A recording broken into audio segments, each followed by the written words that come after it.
Bonjour à toutes et à tous. Dans cette vidéo, je vais corriger les trois exemples de factorisation que vous avez dans votre cours, les exemples grand E, grand F et grand G. Dans cette vidéo, je vais utiliser plusieurs mots de vocabulaire, donc il faut bien les avoir en tête. Je vais utiliser les mots somme, différence, produit, terme et facteur. Une somme, c'est le résultat d'une addition, une différence, c'est le résultat d'une soustraction. Les nombres qu'on ajoute ou qu'on soustrait, ce sont les termes de la somme ou les termes de la différence. Et pour le produit, c'est le résultat d'une multiplication. Et les facteurs, ce sont les nombres qui sont multipliés. Pourquoi tout ça? Parce qu'il faut garder à l'esprit que factoriser une expression, c'est transformer une somme ou une différence en un produit. Et c'est ce qu'on va faire ici dans ces trois exemples. Regardons le premier exemple, le grand E. 14a moins 7b. À quoi est-ce qu'on a affaire? C'est une soustraction, on a donc affaire à une différence. Une différence de deux termes, 14a et 7b. Dans chacun de ces termes, je vais devoir trouver ce qu'on appelle un facteur commun. Le facteur, c'est l'élément d'une multiplication. Donc, pour faire apparaître des facteurs, il va falloir que j'écrive 14a comme un produit et 7b comme un produit. Mais pas de n'importe quelle manière, il faudrait que dans chacun des produits que j'obtiens ici et ici, j'ai un facteur commun. Si on observe un petit peu, on voit 14a, on voit 7b. Ben, il y a quelque chose qui doit vous mettre la puce à l'oreille, c'est que 14 et 7 sont tous les deux dans la table des 7. Ça veut dire qu'on peut écrire chacun de ces termes comme étant 7 fois quelque chose. Allons-y. 14a, c'est 7 fois 2a. 7 fois 2 donnera 14 et on a le petit a. Entre les deux, j'ai un signe moins, puisque je vous rappelle c'est une différence de deux termes. Et 7b, c'est 7 fois b. Et on observe tout de suite qu'on a obtenu un facteur commun, 7. Je vais donc factoriser par ce facteur commun.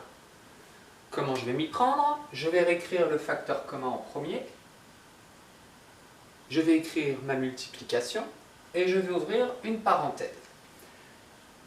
Dans mon premier produit ici, 7 fois 2a, qu'est-ce qu'il me reste?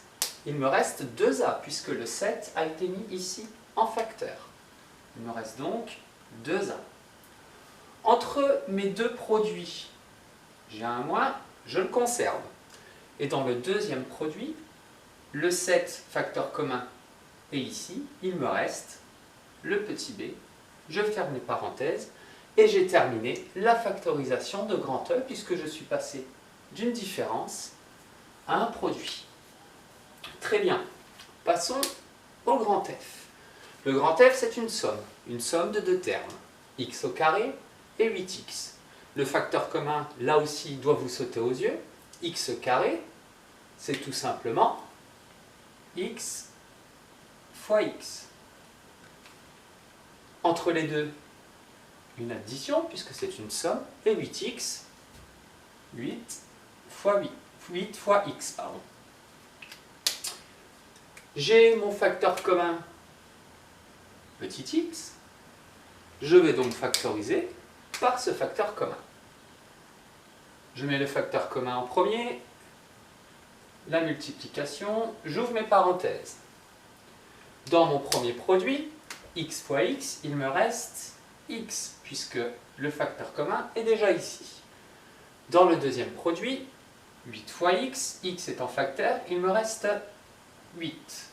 Et entre les deux, une addition, puisque c'est une somme au départ. J'ai donc transformé une somme en produit, j'ai factorisé grand F. Passons maintenant au grand G. Le grand G, c'est une somme de deux termes, 12x et 4x carré.